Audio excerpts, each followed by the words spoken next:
Hello and welcome to another Webinar Wednesday. Hi, June. Hiya, how are you doing this morning? Not too bad, not too bad. It's the 20th of January, the start of a new presidential term in America, and Yeah, that's right. It happens today, doesn't it?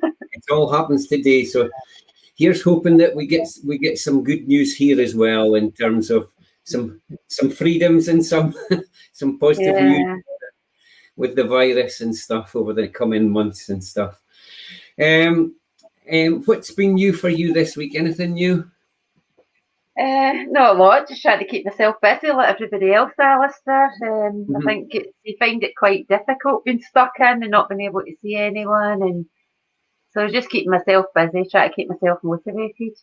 That's keep it. busy. There's not new for anybody, is there? It's all more of the same, isn't it? And especially since they've said that it's going to be probably it's going to be middle of February at least now until they change the settings. So I think a lot of people are really anxious and struggling with just the sheer length of time, the lack of how it keeps slipping away from us.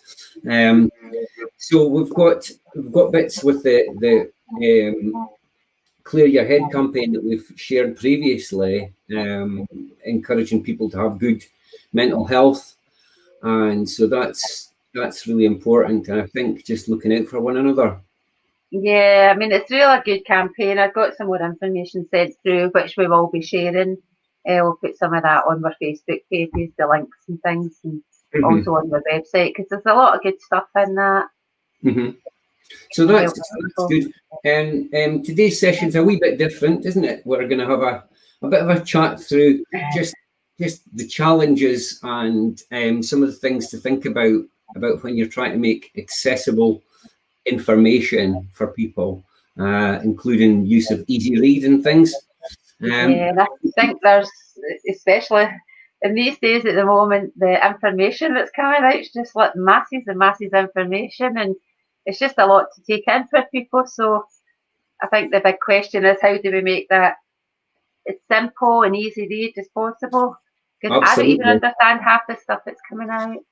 And that's the thing. Sometimes the urge is to just turn off when things are just too complicated. And it's been proven that stuff that's written for easy read is actually more of the general public will use it, because nobody can be bothered reading, lots and lots of technical jargon. We've got a hi from Michael, and appreciate you joining. And just on a related note, I guess Michael's Tuesday talk yesterday was on use of technology and digital stuff to keep in contact with one another. I guess that's one of the other challenges is that we need to think about is that people aren't keeping in touch a lot of the time face to face, and so we need to think about how we share information online. Well, information covers loads of different. I mean, it's not just about written information; it's about digital information, meeting people face to face, letters. It just takes in so much. It does. So if anybody wants to, feel free to put in comments if you're watching it live, and if there's anything that particularly helps you to understand things, or something that you think people don't do enough of that you'd like to see more of, then please let us know, because we're all learning all the time, and we're not saying we're the total experts with this, but we do listen to. Definitely not. But we do listen. I think that's a good thing about getting feedback, and I think information for people is individual. People receive information in different ways, and they like to receive it in different ways. So obviously, we can do the best that we can, but then getting that feedback from people really helps. It does, and we've done videos, we've done webinars, we've done written stuff, and I think it's working out what works for you, isn't it? Because there's not one answer. We're all individuals, aren't we? So perfect. So we just thought we'd do a couple of quick slides. It's not death by PowerPoint, honest people. It's just a couple of slides just to put up while we're talking about the important topics. So some things to think about are just keeping it short and simple, and that's quite a challenge, isn't it? Because it definitely is, especially if you're trying to get some important information in there that you need to share with people. It's how you keep that as basic as possible, without jargon. I know that's the next bit in the slide that you've mentioned there, but you can tend to, a lot of this information that's coming out, it's got a lot of words. So thinking about that one that you did about all the coronavirus information, all the COVID levels and stuff, there was so much information to try and cram in.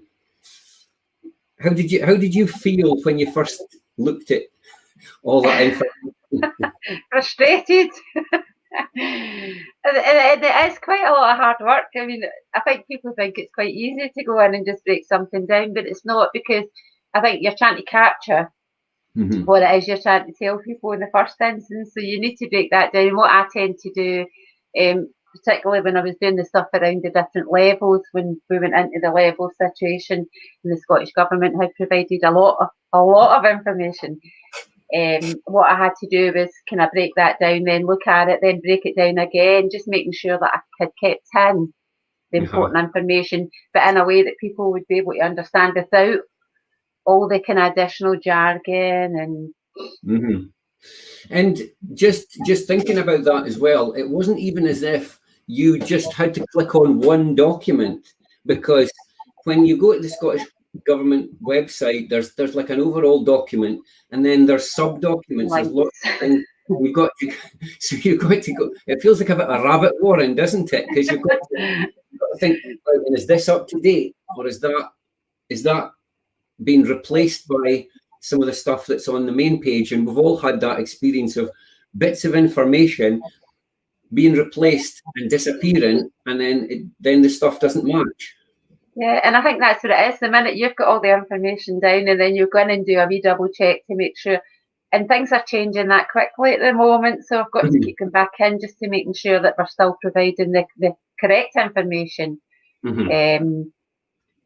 So what we're doing is taking information that's up there one day, but then we could go in a couple of days later and something else has changed. So yeah, so just thinking about that as well. There was that bit about things not being in the same place. For example, one of the things that was really important is obviously there's been a hardening of the rules around about a lack of tolerance of people not wearing masks in shops, for example. And we know that that's super important. And some people have tried wearing face shields and stuff like that, and if they can, that's fine. But there are some people, obviously, who wouldn't necessarily obviously have a disability, but they would have difficulty. They have difficulty, genuine difficulties wearing a mask. And there's been a lot of increase in anxiety about a lot of people saying that they feel more anxious about being challenged than about not wearing a mask. And the information that's coming out on the Scottish Government's website is, it doesn't really, you've got to dig away into those smaller sections to find that. It's not clear and it's not easy to find. I mean, there is lanyards available, and I know a lot of people don't like wearing lanyards, but it's a way of, when you walk into a shop right away, someone can tell that you're exempt from wearing a mask. And I know with some people that are really anxious, that would be really helpful for them. But like you say, Alistair, it's difficult to try and find these sections on the Scottish Government website. So it's almost more important that they think about the exceptions, not just the simplify. Because in some way they oversimplify it, because they say you must do this, and that was one of our worries right at the very start of the virus, was that they said, at that stage it was you can only go out once a day, and for some people that was going to be more of a risk to their health because their ability to cope with that just wasn't there. And then very quickly they changed that and said that you could go out more if you needed to and if it was in your support plan. But again, it's just that message is about that being valid and that being okay, because if it's not out there in the later discussions, people might just concentrate on the simplicity of the message, and it's not about trying to get around the rules. It's about, for some people we have to be the risks are Yeah. outweighed. Yeah.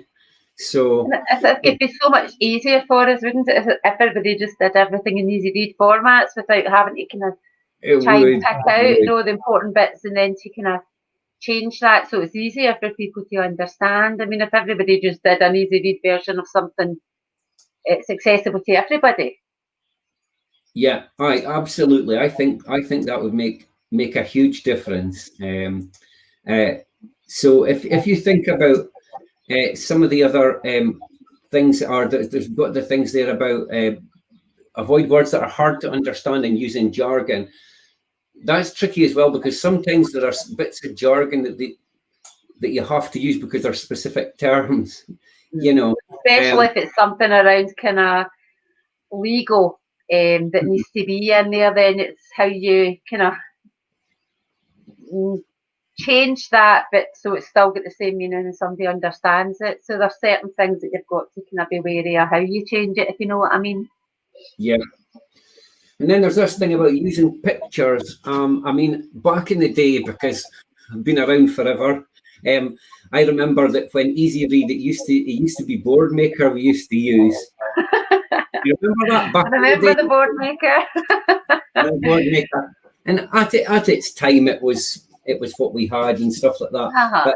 But as time went on, a lot of folk felt that was quite patronising, quite childish a little bit, and it wasn't very expressive as well in terms of, it was just like wee cartoony pictures of heads and stuff. Now, a lot of the time, you can just use clip art or things like that. But I mean, we can use the best thing, well, just through experience and just talking to people and getting people's feedback, the best thing to use is, if possible, is real pictures. Yes. So real pictures of something happening that people can right away, they just look at the picture and they understand what's happening. Yes. Where possible. But then again, I mean, we've been doing kind of stuff like this for many, many, many years, and some of the feedback is people prefer different things. Like you say, it might be Google Images, now using some things for Google Images, and some people do actually like kind of cartoon versions, so it's just specific to each individual. But the best way kind of forward to make it kind of across the board for everybody is by using real pictures where possible. Yes. So we tend to use photo symbols because they've got quite a good act. William agreeing, yes, real photos are better.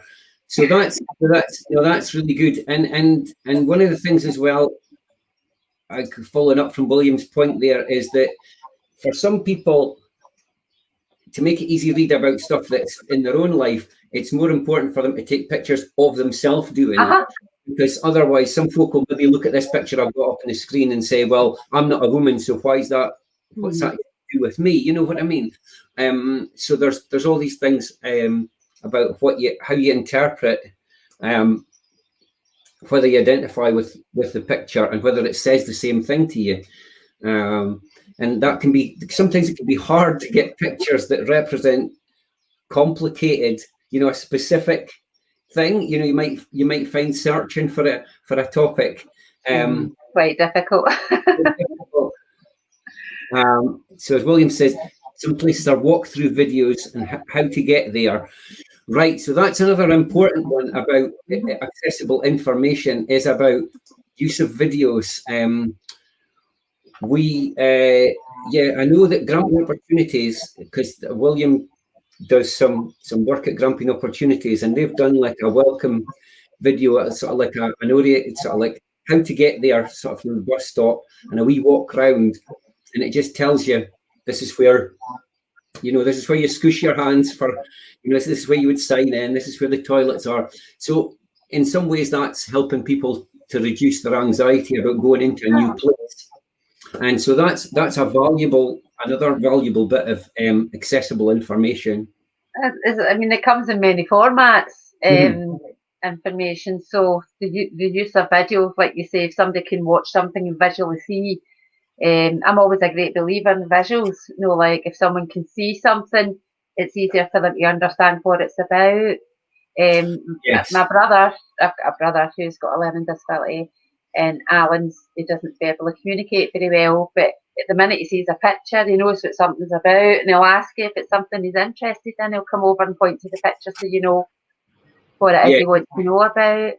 And he loves watching things on screen as well. So yeah, I remember years ago working with somebody who was moving out of hospital, and he was anxious about moving, and so he didn't want to go out and see the place being built as it was being built. So what I did was I took video as it was being built, and I would say, and this will be your living room, and this will be your kitchen, and I just showed him, sort of like every month, gave him an update as to how it was coming on, so he could start to see and visualize it beforehand, and that was quite helpful to him, because he ended up, on the day he was due to move, nobody knew whether he would actually move, and he actually just got in the bus and went, despite and that's something amazing to have. I mean, he's actually got his house being built, and he's living in it now. So so that was really good.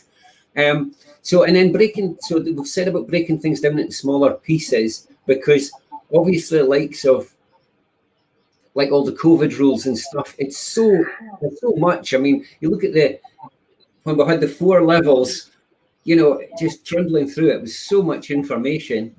I mean, even some of the stuff that I've been reading through, I'm working on a document now for the vaccine, trying to make it easy to read so people can understand, when to expect to get the vaccine, who's getting it, priorities, etc. And even reading through some of that stuff, it was going into scientific of how the vaccine was made, and I thought that that is important information that people might want to know, but at this stage, people really just want to know when the vaccine is going to be available, what is the priority in order, when people can expect to get it, what's the follow-up, that's the kind of things people want to know at the moment. But that information is not that easy to find, because it's like you say, you go in and there's different links you need to go into to get different bits of information. And it's interesting though that thing about that. It feels like at the moment about the vaccine stuff, we're having to almost over-explain stuff, because there's no trust in science anymore. That a lot of the stuff that has been shared online, it's been deliberately, faked stuff to make people panic. So rather than just, years ago when somebody said you needed a vaccine, you just got a vaccine. You didn't. I personally didn't think that much about it. You thought, it's gone through trials. It's been, whether that's right or not. I think it's fine for folk to ask questions, but the way that a lot of stuff's being put up online to do, and it's the same with the voting and stuff like that, deliberately scaremongering, making stuff up, faking videos, and it's got some people panicking, and it could interfere with people genuinely taking it. So some of the stuff's more complicated than it needs to be, because it has to address some of those concerns, those worries. Yeah, and and that's fine, because that is important information that people need to find. That's what I said earlier, that there should be a specific link that you just link into if you want to find out that information. But I kind of tend to find everything's all kind of linked together, so it's not linked together actually. So you have to go to different bits, to get the information that you're looking for. So it's not that easy. I thought it'd be great if we could just click on, get the information we need, pull it off, and that's it. But it's not that easy, I'm afraid. So those are some of the other things that can get in the way of people's understanding of what you're saying. Also, there can be things like stuff like, well, if you're doing it in person, sort of your accent, the speed that you're talking, any cultural differences. There can be a number of things. And I think it's that thing about just checking what somebody's picked up, and you might have to explain it another way. So I don't think it's good enough for folk to just say, well, there you are, there's an easy read, go and have a look through it, because people need to take the time to help people to understand it, don't they? Yeah. I mean, and even just through experience, we've produced easy read documents, sent them out, and then we've got feedback back, and we've changed it, because that feedback we've had back. So we've read it through thinking, yeah, that makes sense. Yeah, it makes sense to us, but does it make sense to someone else? So it's all about that continuous feedback and just improving in what we can, until we get to a version where it kind of makes sense for most people. But like we say, it's individual to people. And I think you mentioned in one of your slides, Alistair, even just about backgrounds and colours of fonts and things can make a big difference to some people, and then other people like a different background and things. So it's definitely. So that is one of the things. Fonts and different fonts and backgrounds is we've come off the main. And the larger the font, always the better. Yes. The bigger the font you can use. That's right, absolutely. So the having a good range of a good clear font that's not confusing, that's not too fussy, making it big, making sure there's decent what they call contrast, isn't it? So like ideally it's black on a white background, but making sure that it's not like lots of colours over one another, not putting things onto fussy or really confusing backgrounds, not putting writing across pictures and things like that, because that can be hard to read. Sometimes as well with websites, you can have text readers as well. You can add additional descriptions to pictures, so that if somebody's blind or that are using it, they can get the description of what the picture's trying to say, even if there's no text. Williams made another comment. If I had to go to a dark field in the middle of Aberdeen at 2:20, I would get my job. So there we've got one. I think there's a lot of people feel like that at the moment. Yes. They go anywhere. That's a big question. They keep asking if they were rolling it out 24/7, would you go at 3 o'clock in the morning? I think most people are saying yes, we would. They have said, I think I saw a post online, and this is just a joke, people, but folk have said, it said if they trained delivery drivers, we could get everybody done within a week. But yeah, no, I mean, I think different countries are having different approaches to how much training, how much red tape it's taken to get people and vaccinated. And but I think, I was having a conversation with Keith this morning just about the vaccine. And I think even that's been quite confusing, because yesterday I was hearing that they're way ahead with the vaccine, or they're on track, so rolling it out has been really. And then this morning I'm hearing it's really slowed down, the vaccine. And I'm thinking 1 minute they're saying that they're on track, they're kind of ahead, and then now they're sort of slowed down. That's an interesting one as well, because there's sometimes such a focus on the statistics that, well, we could end up skewing it one way or another. I mean, I know that for example, folk in a sheltered housing complex are getting vaccinated, but not all of them. So they are still only getting vaccinated based on their age range and their whether or not they're shielding. So to me, you might think to yourself, what, if somebody's coming out to a building and there's folk potentially mixing, would it not just make sense to just, be all relatively everybody? To everybody? But, because then that's time efficient. You've done everybody in this setting and you can move on. But maybe it's the way that the stats are being calculated, that they're more obsessed about getting people, in certain categories first. So again, it's interesting to think about, do they, is the way that they're being launched on the ground, is that driven by local people deciding, this makes sense, or is it just, we've got to do this because this is how they say we do it. So again, it's about, who's driving the plan. I think it's a plan they've set up, and that was one of the issues I had when I was doing working on the Easy Read vaccine information that we're putting together. Was I went up and there was a plan up of kind of time scales and things. So I'm pulling information from that, And then I'd heard it's been taken down, so I'm back in, it was gone, and I'm thinking, and it's gone, and it's really that's really frustration. But then I put something else back up, and I'm thinking, okay, so I'll need to check it again before I actually roll this out. No, it is. It's so tricky, and then this, when you're passing information in person or online, that this thing about the pace, and again, you know, big meetings. If you have, I mean, sometimes we've been at meetings where there's been a lot of people joining, and it's hard to hear folk, even if people. So there's folk muting themselves. That's good, but some people don't feel confident to ask questions in that setting as well.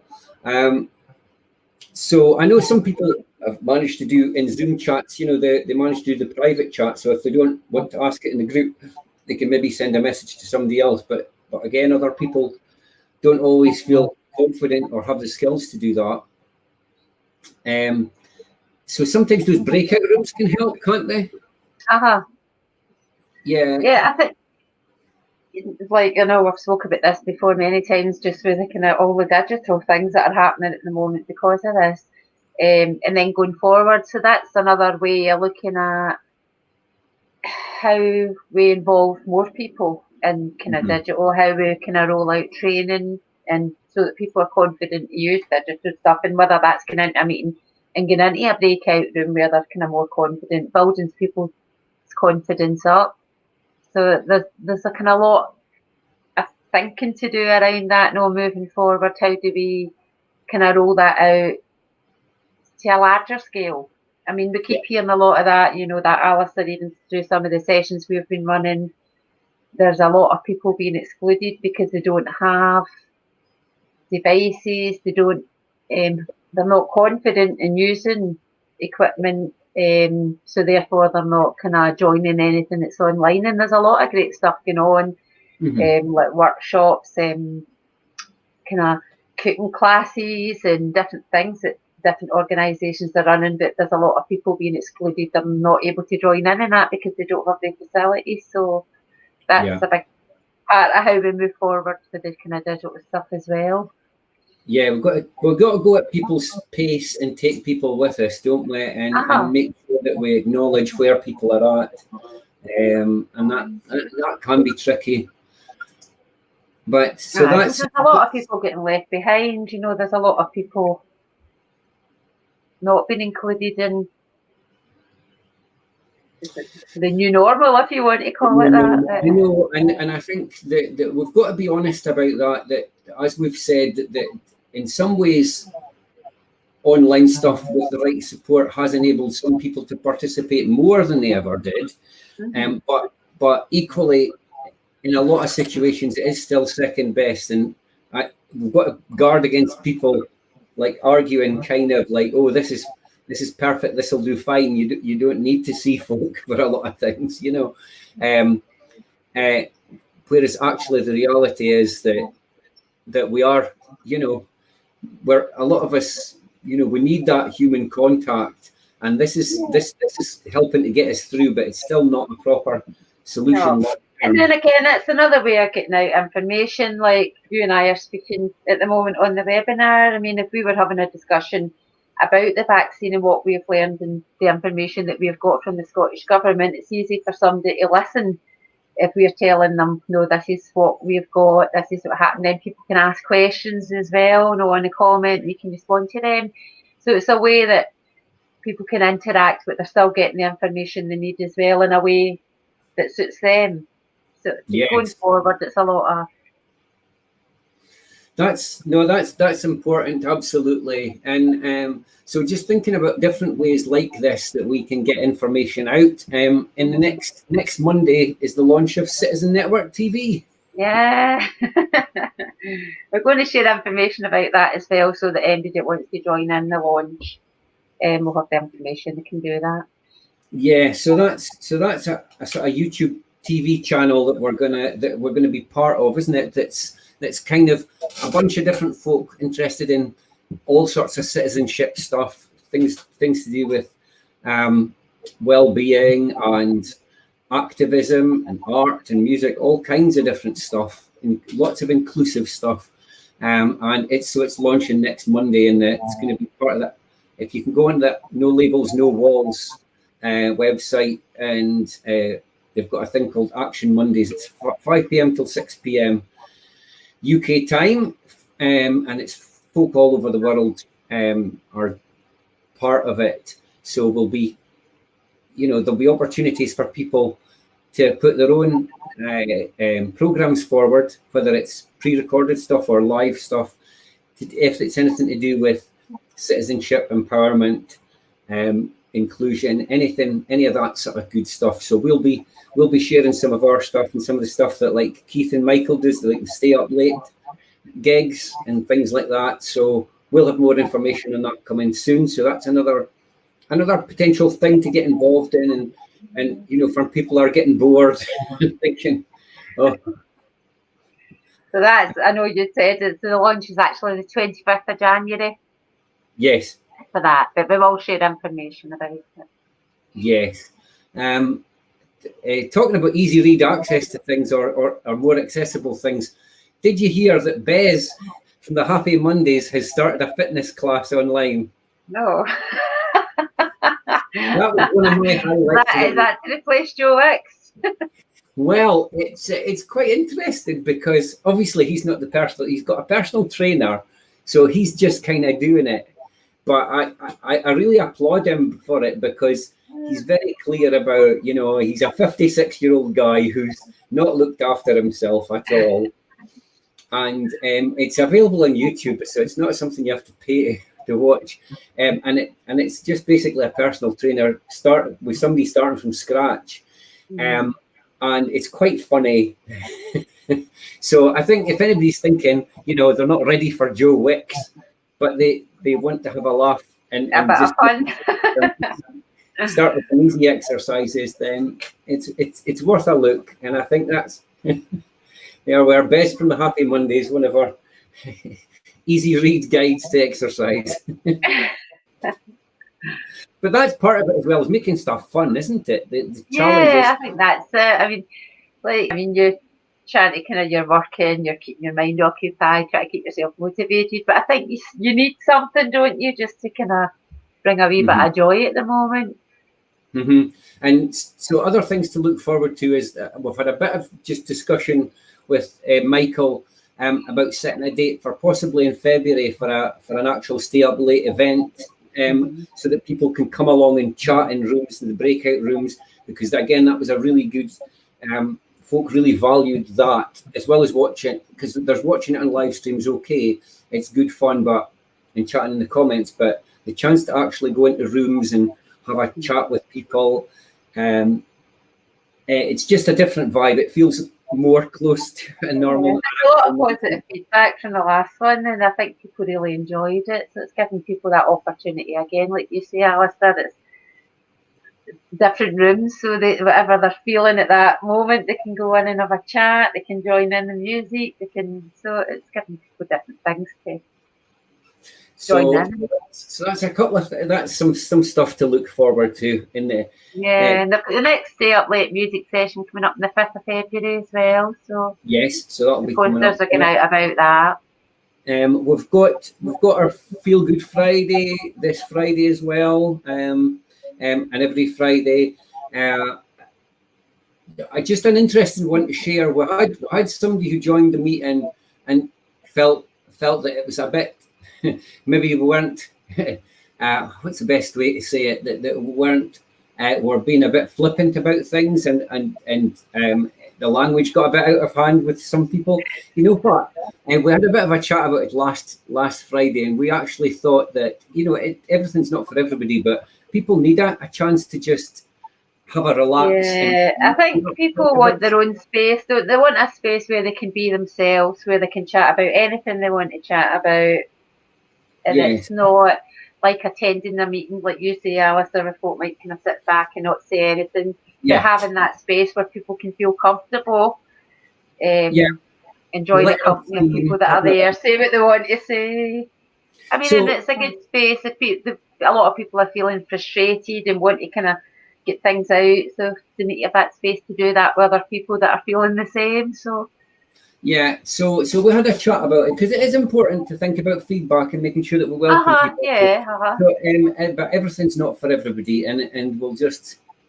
But we try and create those spaces, and at the end of the day, that it's a group space, and we try and make sure that it's a safe space, but it's fun and accessible. But it is tricky. It's always a balance. I guess that's one of the things. It's always a balance. You're not going to please everybody. That's it. You're not, and you can only do. I think by trying to offer different forums that we do as well. We do like Feel Good Fridays, the Tuesday talks, the webinar Wednesdays, different. So that you're trying to get enough stuff out there, so there's choice and there's kind of options for everybody that want to join in things. So exactly. We do our best, but we can't please everyone. We do our best, and we're always open for new ideas. So really, definitely, yeah. Come and suggest things. We're also always looking for guests on Webinar Wednesday as well. So if you've got something interesting that you want to pass on, something you want to talk a little bit more about, get in touch with us.